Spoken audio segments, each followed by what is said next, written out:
शुरू करते हैं अल्लाह के बाबरकत नाम से जो बड़ा मेहरबान और निहायत रहम वाला है। तमाम तारीफें मेरे अल्लाह रब्बुल इज़्ज़त के लिए हैं। खौफनाक कहानियों के मुअज़्ज़ज़ नाज़रीन को मेरी तरफ से अस्सलाम वालेकुम। उम्मीद करती हूँ आप सब लोग खैरियत से होंगे, जहाँ होंगे खुश होंगे और मेरे चैनल पर खौफनाक कहानियों को बहुत पसंद भी करते होंगे। आज आप लोगों के लिए मैं बहुत ड्रावनी कहानियां लाई हूँ जिन्हें आप लोग बहुत ज़्यादा पसंद करेंगे। कहानियां शुरू करने से पहले आयतुल कुर्सी का हिसार कर लें। कमरे की लाइट ऑफ है तो ऑन कर लीजिए। सिलसिला शुरू करते हैं आज की खौफनाक कहानियों का। आज की पहली खौफनाक कहानी हुमा शेयर कर रही है। हुमा कहती है, आज आपके साथ अपनी ज़िंदगी की बहुत ड्रावनी कहानी शेयर करना चाहती हूँ। हम लोग डीजी खान के रहने वाले हैं और ये आज से तकरीबन 15 से 16 बरस पुरानी बात है। सर्दियों का मौसम था। सर्दियों के मौसम में अक्सर हम लोगों के जो कज़न हैं हम लोगों के पास मिलने आते थे। मेरे मामू के बेटे और बेटियाँ हमेशा से वो हमारे पास आते थे। वो लोग सक्कर में होते थे और जब भी सर्दियों का मौसम होता था वो हमारे पास आ जाया करते थे। लेकिन इन सर्दियों में मेरी ममानी की तबीयत ठीक नहीं थी, इसलिए वो लोग नहीं आ सके। तो हम लोगों ने प्लान किया कि इन सर्दियों में हम उन लोगों को मिलने चले जाएंगे। फिर मेरा भाई, मैं और मेरी अम्मी हम लोग अपने मामू के घर चले गए सक्कर। वहाँ पर जब हम लोग गए, उनका घर जो था, उनका घर काफ़ी पुरानी कंस्ट्रक्शन पर बना हुआ था। यानी ये घर जब से मेरे मामू की शादी हुई थी वो लोग इसी घर में ही रहते थे। ये मामू का अपना घर था। हाँ, इसको रेनोवेट करते रहते थे, डेकोरेट भी करते रहते थे, वक्त के साथ साथ इसमें तब्दीलियाँ करते रहते थे, लेकिन फिर भी घर था खासा पुराना। वहाँ पर और भी ऐसी बहुत सी जगह थी जो तारीखी थी। और जब हम लोग वहाँ पर गए, उनसे मिले, सब बहुत ज़्यादा खुश थे कि इन सर्दियों में हम उनके पास आए हैं। मेरी कज़नें जो थी वो भी यही कह रही थी कि यहाँ पर हम लोगों के इलाके में भी ऐसी बहुत सी जगह हैं जो हम तुम लोगों को दिखाएंगे, जो शायद तुम लोगों ने पहले ना देखी हो। हमने कहा ठीक है, हम लोग ज़रूर मिलकर जाएंगे देखने के लिए। वहाँ पर भी ठंड बहुत ज़्यादा थी। दिसंबर के महीने में हम लोग वहाँ पर गए थे। 10 दिसंबर को हम लोग सक्खर गए। 1-2 दिन मौसम शदीद ठंडा था और धूप भी नहीं थी। घर से बाहर निकलने वाला तो हाल ही नहीं था। मेरा भाई और मेरे कज़न दिन भर वो लोग बाहर ही रहते थे, कभी दोस्तों के पास, कभी वहाँ पर एक ढाबा टाइप था, वहाँ पर चले जाया करते थे चाय शाय पीने। शाम को ही घर आते थे। आज मौसम कुछ बेहतर था, तो हम तीनों कज़नों ने प्लान बनाया, मैं और मेरी मामू की 2 बेटियों ने, कि आज हम लोग भी बाहर जाएंगी। वहाँ पर उनके इलाके में जहाँ पर उनके घर थे उससे थोड़ा दूर एक कदीम पुराना मंदिर था जो बहुत ज़मानों से बंद पड़ा था। सुनने में आया था वो मंदिर करीब 80 बरस पुराना था। उसकी दरो दीवार, उसकी तामीर भी बहुत पुरानी थी। कभी किसी दौर में वहाँ पर जो हिंदू मज़हब के लोग हैं वो वहाँ पर पूजा वगैरह भी किया करते थे।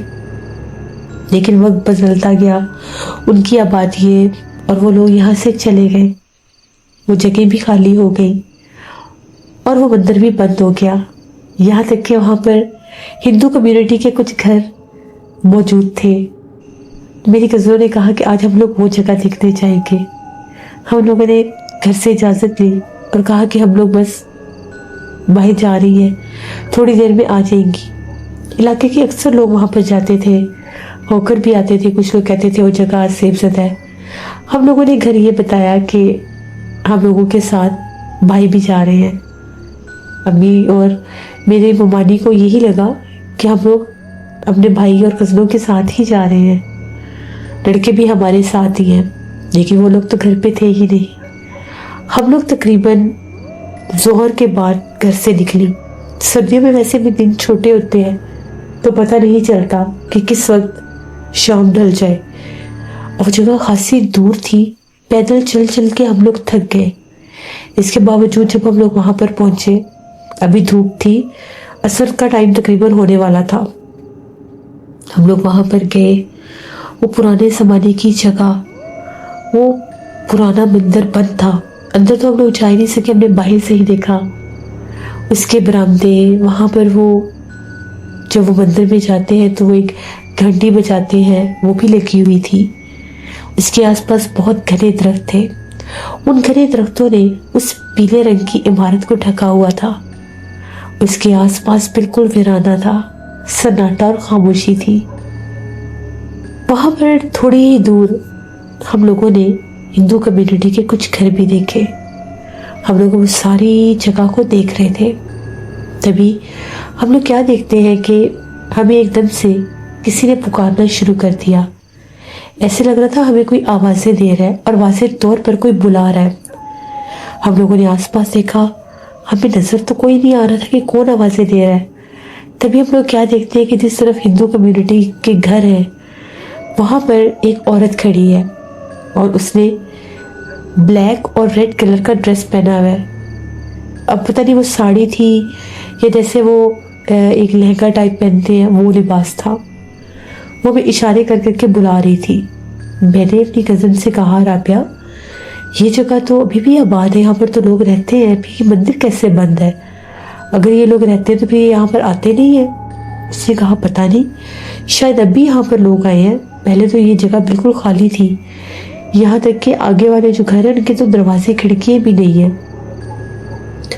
औरत बार बार हमें बुला रही थी। हम लोग जब, मेरी जो दूसरी कज़न थी वो कहने लगी ज़रा थोड़ा सा आगे चल के देख लेते हैं, क्या फ़र्क पड़ता है। मैंने कहा कि नहीं रहने दो, हमें क्या ज़रूरत है आगे जाने की। वो कहती शायद वो लोग इसलिए गुस्सा कर रहे हो कि हम लोग मंदिर के पास क्यों आए हैं, तो चलो जाकर देख लेते हैं। जो ही हम लोग आगे गए, वो जो औरत थी वो आगे एक कोने पर एक घर नज़र आ रहा था, इस घर के अंदर चली गई। हम लोग बड़े हैरान कि हमें आवाज़ें दे रही और घर के अंदर चली गई है। यहाँ तक कि हम लोग थोड़ा आगे बढ़ भी रहे थे, उस वक्त भी वो हमें आवाज़ें ही दे रही थी। मेरी कज़नें जो है ये लोग पीछे हटकर कहने लगी रहने दो, हमने नहीं जाना। मैंने कहा वो बुला रही है, चलो बात सुनने में क्या हर्ज है, देख लेते हैं। ये लोग पीछे हट के खड़ी हो गई, मैं थोड़ी सी आगे चली गई। घर का दरवाज़ा खुला था। इतना पुराना वो घर था, बिल्कुल खंडरनुमा। यहाँ तक कि उसके छत भी, मेरे ख्याल से कमरों के छत भी नहीं थे। वहां से भी वो रोशनी सी महसूस हो रही थी। बिल्कुल ऐसे था जैसे किसी घर का कोई खंडर है, कोई छतों के बिना जैसे चार दीवारी सी है कोई। तभी मेरी नजर पड़ी तो मैं क्या देखती हूँ कि वही औरत सामने खड़ी है, लेकिन उसके पाँव हवा में है, उसके पाँव जमीन पर नहीं थे। उसका चेहरा बहुत ज्यादा खौफनाक था, काला सा चेहरा था, आंखें भी चमक रही थी और वो चिल्ला चिल्ला कर कह रही थी कि यहाँ पर अंदर आओ। मुझे ऐसे हो गया जैसे सकता हो गया। मेरी टांगें कांप रही थी, हाथ कांप रहे थे, लेकिन मैं ऐसे साइलेंट खड़ी थी जैसे मुझे सकता हो गया। इतने में मेरी कज़नें मेरे पीछे भागी और कहने लगी उमा क्या हुआ है तुम्हें? उन लोगों ने मुझे हिलाया चुलाया। उन लोगों की नजर पड़ी तो वो औरत गायब हो गई। बस हम लोग तो चीखें मारती हुई वहां से भागी। इतना तेज हम लोग उस जगह से निकली। हम लोग बड़ी मुश्किल से घर तक पहुंची, शाम हो गई। घर वाले बड़े परेशान कि वो कहाँ चली गई है। घर आए तो मेरा भाई और मेरे कज़न भी घर पर ही थे। वो लोग हमें डांटने लगे कि तुम लोग कहाँ भाई अकेली घूम फिर रही हो, इलाका ऐसा है, ये है वो है। घर वालों को पता चल गया कि हम लोगों ने झूठ बोला है कि हम लोग इनके साथ गए थे। बस उसके बाद तो जैसे मेरी हालत बड़ी ख़राब हो गई। मुझे ऐसे था जैसे मुझे चक्कर शुरू हो गए हैं, मेरा सर घूम रहा था और ऐसे लग रहा था जैसे मेरे कानों में बहुत ज़्यादा शोर शराबा है।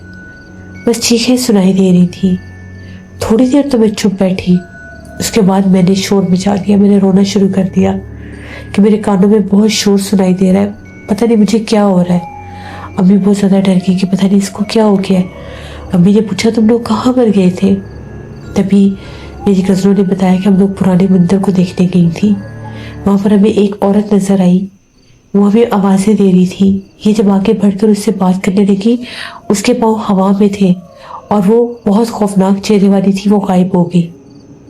बस उसके बाद अभी वो ये बातें कर ही रही थी, जो ही मेरी कज़न ने उसका जिक्र दोबारा किया, मुझे तो दौरा पड़ गया। मैंने चूड़ियाँ पहनी हुई थी हाथ में, वो चूड़ियाँ मैंने तोड़ दी, मैंने चीखें मारना शुरू कर दी। मैं चूड़ियाँ उतार उतार कर जमीन पर फेंक रही थी। मैंने सर झटक झटक कर बाल खोल दिए। सब डर गए। यहाँ तक कि उसी सारे काम के दौरान ऐसा लगा जैसे मुझे दौरा पड़ गया। दौरा तो पहले कंडीशन में थी मैं, लेकिन वो ऐसा दौरा था कि वो चीज़ मेरे ऊपर हावी हो गई थी और मेरी आवाज़ बदल गई। सब डर के चीखें मारने लगे कि इसको क्या हो गया। अम्मी आगे बढ़ी, खाला बढ़ी, मेरा भाई बड़ा मुझे पकड़ने के लिए, लेकिन मैं किसी के कंट्रोल में नहीं थी। मेरी मम्मी कहने लगी कि इसके ऊपर तो कोई चीज़ हावी हो गई है। उन्होंने अपने बेटे से कहा कि जल्दी जाओ, हम जाकर मौलवी साहब को बुलाओ। मेरा कज़न भागा मौलवी साहब की तरफ कि मेरी कज़न की तबीयत बड़ी ख़राब है, इसके ऊपर कोई चीज़ हावी हो गई है। मौलवी साहब आए। जैसे ही मेरा कज़न मौलवी साहब को बुलाकर लाया, मौलवी साहब आए। उन्होंने मेरी हालत देखी, वो समझ गए कि वो चीज़ मेरे ऊपर हासिल हुई हुई है। मौलवी साहब ने कहा कि जल्दी से एक काला कपड़ा लेकर इसके ऊपर दे दें। तभी अम्मी और मोमानी ने काले रंग का दुपट्टा मेरे ऊपर दे दिया। मौलवी साहब ने पढ़ाई करना शुरू की तो वो चीज़ मेरे जिस्म में बोलने लग गई और मौलवी साहब को कहने लगी, मत पढ़ो, इसे पढ़ना छोड़ दो, वरना मैं तुम्हें जान से मार दूंगी या मैं इस लड़की को मार दूंगी। मौलवी साहब ने कहा कि तुम कौन हो, इस लड़की को क्यों परेशान कर रही हो? इस लड़की ने तुम्हारा क्या बिगाड़ा है जो तुम इसके ऊपर हावी हो चुकी हो? जिस पर उस मखलूक का ये कहना था कि मैं उन पुराने मकानों के खंडरों में रहती हूँ। जब से वो मकान वीरान हुए हैं, वो खंडर मेरी जगह है, मैं वहां पर रहती हूँ और जो कोई भी आज तक वहां पर उस वीराने में आया है, मैं उसको जिंदा नहीं छोड़ती। ये लड़की मेरी हदूद में आ चुकी थी और ये जो लड़की है जिसके ऊपर मैं हावी हूँ, इसने बहुत ज्यादा खुशबू लगाई हुई थी। इसकी खुशबू पर मैं आशिक हो गई, इसीलिए मैं इसके पीछे हूँ। मैं इसको नहीं छोड़ूंगी। हाँ, मैंने ही इसको घर में बुलाया था। अगर ये अंदर आ जाती तो मैं इसको कभी भी बाहर न आने देती। ये बातें कहकर उसने एक खौफनाक कहका भी लगाया। आवाज, वो बोल सब कुछ कह रही थी, लेकिन आवाज मेरी नहीं थी। वो कभी किसी बूढ़ी औरत की आवाज बन जाती, कभी किसी भारी औरत की आवाज। उसके बाद मौलवी साहब ने पानी दम किया और पढ़ाई करने लगे। उसने मुझे उठा उठाकर पटकना शुरू कर दिया। उसने मुझे उठाकर बहुत जोर से बिस्तर से नीचे पटका। सबकी चीखें निकल गई। मौलवी साहब ने कहा कि मैं अगर और पढ़ाई करूंगा तो ये चीज इसको जाने नुकसान भी दे सकती है। मैं इसका आमिल नहीं हूँ, मैं इस लड़की के जिस्म से इस चीज को निकाल नहीं सकता। बराए मेहरबानी आप इसको किसी आमिल के पास ले जाए। अगर ये इसी हालत में रही तो ये मखलूक इसको जान से मार देगी, क्योंकि वो चीज इसके जिस्म में हाजिर हो चुकी है। उसके बाद मौलवी साहब ने कहा कि ये पानी के छींटे इसके चेहरे पर दूर से खड़े होकर आप लोगों ने मारने हैं। हो सकता है वो चीज वक्ती तौर पर इसके जिस्म से हट जाए, और अगर ये पानी पीने के लिए मांगे तो पानी भी यही देना है। उसके बाद जब भी मेरी हालत खराब होती, मेरे मुंह के ऊपर पानी के छींटे मारे जाते, मुझे पानी भी वही पिलाया जाता। बस मुझे होश नहीं था अपने आप का, मैं बेहोश हो जाती थी। यहाँ तक कि पूरा पूरा दिन बेहोश रहती थी। अगर होश आता था तो उन सबको ये कहती थी कि मुझे गोश्त की चीज खानी है, मुझे गोश्त ला कर दो, मुझे कच्चा गोश्त ला कर दो। अब उनको पता था कि इसकी हालत ऐसी है। घर में खाना बना हुआ था। मेरी बुमानी ने उस दिन चिकन का सालन बनाया था। मुझे जब उसकी खुशबू आई, मैं अपने हवासों में ही नहीं रही और मैंने वो पूरा सालन खा लिया। और अम्मी कहती है, और मेरी कजनी कहती है, तुम ऐसे खा रही थी जैसे कोई इंसान नहीं हो, कोई और मखलूक हो। इसके बाद मैं छत पर जाकर बैठ गई खुले आसमान के नीचे। मेरे बाल खुले थे और मैं कुछ गुनगुना रही थी। वो गुनगुनाने की आवाज भी मेरी नहीं थी, वो चीज मेरे ऊपर हावी थी। मेरी कजन कहती है, हम तुम्हें बुलाने के लिए ऊपर आए, तुम जमीन पर बैठी हुई थी, तुम्हारे बाल बिखरे हुए थे और तुम अपनी उंगली के साथ जमीन के ऊपर कोई चीज बना रही थी। वो एक खौफनाक चेहरा था जो मिट्टी वाले फर्श के ऊपर तुम बना रही थी। और जब तुमने हमारी तरफ देखा, तुम्हारी आंखें इतनी खौफनाक थी कि उन्हें देखकर डर का एहसास हो रहा था। ऐसे लग रहा था तुम्हारी आंखें हैं ही नहीं। तुम बार बार हमें देखती और खौफनाक मुस्कुराहट देती। फिर एकदम तुम्हें गुस्सा आया और तुमने कहा कि मुझे छुप छुप कर मत देखो, मैं तुम्हारे ऊपर भी आ सकती हूँ, चली जाओ यहाँ से। मेरी कज़नें डर के भाग गई। 2 दिन के अंदर अंदर मामू ने, मेरे कज़नों ने और मेरे भाई ने किसी आमिर को ढूंढा। वही सक्खर में वो आमिर थे। वो एक मस्जिद के पास रहते थे। वहां पर जब वो लोग मुझे लेकर जाने की कोशिश कर रहे थे तो मेरे में इतनी ताकत आ गई कि मैंने, वो 4-5 लोग थे, उनको झटक के दूर फेंका। उसी वक्त मेरे मामू ने कहा कि अगर हम इसको साथ में जबरदस्ती लेकर जाने की कोशिश करेंगे कि हमारे ऊपर भी हमलावर हो सकती है। फिर वो लोग गए और आमिर साहब को लेकर आए 1-2 घंटे के अंदर अंदर। उस वक्त मेरे ऊपर बेहोशी तारी थी। जब वो आमिर आए मैं बेहोश थी और आमिर ने आकर जैसे ही पढ़ाई की और मेरे पास खड़े होकर कुछ तावीज़ चलाने लगे। वो धुआं जब मेरे नाक के अंदर गया मुझे कुछ होश आया। मैंने पहली बार उस हालत में अपने आप को पहचाना। मैं चीखें मार रही थी और अपनी अम्मी की तरफ देखकर कह रही थी ये कौन है और मुझे ये धुआं क्यों दे रहे हैं। अम्मी ने कहा तुम्हारी तबीयत ठीक नहीं है, तुम्हारे ऊपर कोई आसेब है, उसको निकाल रहे हैं। बस वो एक लम्हे के लिए मुझे होश आया। इसके बाद जैसे वो तावीज़ चला ये चीज़ मेरे ऊपर हावी हो गई, मुझे फिर दौरा पड़ गया। उसने कहा कि मैं इसके जिस्म में पिछले 3-4 दिन से हूँ और मैं नहीं जाऊंगी। जिस वक्त मैं इसको बेहोश करती हूँ उस वक्त मैं इसके जिस्म से निकलती हूँ। वैसे मैं इसके जिस्म में ही रहती हूँ और मैं इसको साथ लेकर ही जाऊंगी। वो नाबिल ने पढ़ाई की, फिर तावीज़ चलाया, फिर पढ़ाई की, फिर तावीज़ चलाया। फिर वो मेरे करीब आए और उन्होंने मुझे मेरे बालों को चोटी से पकड़ लिया। 2 लट मेरे सर की काटी, शहर में ले जाकर उन तावीज़ों में लपेट कर उनको जलाने लगे। उस वक्त मुझे जब वो तावीज़ चला रहे थे मेरा पूरा जिस्म अकड़ चुका था और मुझे ऐसे लग रहा था जैसे मेरे पैरों की तरफ से कोई चीज़ निकल रही है। मुझे वो नजर नहीं आ रहा था, लेकिन अम्मी कहती है कि धुआं नुमा मौजूद था। थोड़ी देर जैसे मेरे पैरों वाली तरफ से वो धुआं निकल रहा था और फिर वो हवा में गायब हो गया। जब तक मेरे बाल चलते गए उनकी इतनी गंदी स्मेल थी जो पूरे घर में फैल गई थी। वो आमिर साहब आए तो मैंने अम्मी से कहा मुझे मेरा दुपट्टा दे। मुझे होश आई, मैंने दुपट्टा लिया। मैं इतनी निढाल थी कि मैं बोल नहीं थी सकती, दुपट्टा भी ऊपर नहीं कर सकती थी। उस चीज़ का मेरे जिस्म में आने और निकलने के बाद मैंने बहुत अजियत और तकलीफ देखी। मैं बहुत अरसा बीमार रही। मेरे चेहरे पर बहुत ज़्यादा काले निशान और दाने बन गए। सर के बाल बिल्कुल झड़ गए। 2 साल लगे मुझे रिकवर होने में। उसके बाद भी मेरा इलाज जारी रहा कि वो मेरे जिस्म में ना आ सके। वो मुझे बहुत डराती थी। मुझे हर वक्त डरावने ख्वाब आते थे। मुझे वो बज़ाहिर नजर नहीं आती थी। बज़ाहिर मैंने उसे सिर्फ एक बार ही देखा था। वो मैंने तब देखा था जब मेरे जिस्म से वो निकली थी तो उस आमिल के पीछे से मैंने एक काले स्याह चेहरे वाली औरत को जाते देखा था। बस उसके बाद वो मुझे कभी नजर नहीं आई। ये मेरी एक कहानी थी। मैं कभी भी उस जगह को नहीं भूल सकती। खुदारा आपके सभी सुनने वालों को कहूँ कि कभी किसी खंडर में, कभी किसी ऐसी जगह पर ना जाए जो वीरान हो। कभी किसी ऐसी जगह पर ना जाए जिसको वीरान हुए हुए ज़माने बीत गए हों। कहते हैं कि जिन जगहों को इंसान वीरान कर देते हैं वहाँ पर जिन्नात का बसेरा होता है और वो जिन्नात जब इंसान पर हावी होते हैं तो उनकी ज़िंदगी बर्बाद कर देते हैं। ये मेरी कहानी थी।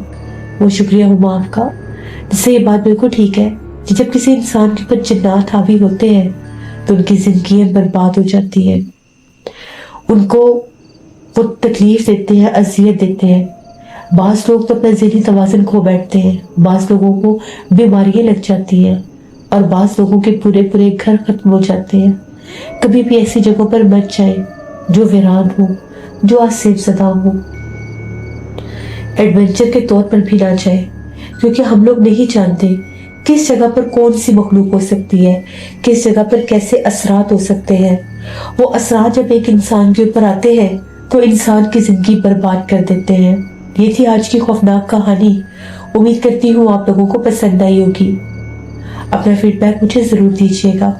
आप लोग भी अपनी खौफनाक कहानियाँ शेयर कर सकते हैं डिस्क्रिप्शन बॉक्स में दिए गए ईमेल आईडी noshinbek57@gmail.com पर। इसके अलावा आप लोग मुझे कमेंट बॉक्स में भी स्टोरी शेयर कर सकते हैं। जो लोग मेरे चैनल को विजिट कर रहे हैं अभी तक सब्सक्राइब नहीं किया, डू सब्सक्राइब माई चैनल।